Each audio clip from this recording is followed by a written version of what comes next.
सीखो सब कुछ में खुशामदीद दोस्तों। आज हम इंटर शिफ्ट इंटर के दरमियान के फ़र्क के बारे में जानेंगे। तो दोस्तों इस वक्त हमारे पास एक पैराग्राफ है। अगर पैराग्राफ के आखिर में अगर हम इंटर प्रेस करते हैं तो क्या होगा कि एक नया पैराग्राफ यानी कि सेकंड पैराग्राफ स्टार्ट हो गया।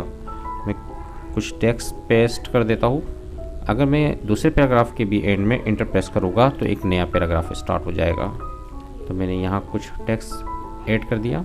अब मुझे क्या है, इस तीसरे पैराग्राफ में इंटर नहीं करना, शिफ्ट इंटर करना है, क्योंकि मुझे एक नया पैराग्राफ स्टार्ट नहीं करना, मुझे एक नई लाइन चाहिए। तो इसके लिए मैं क्या करूँगा कि शिफ्ट इंटर प्रेस करूँगा।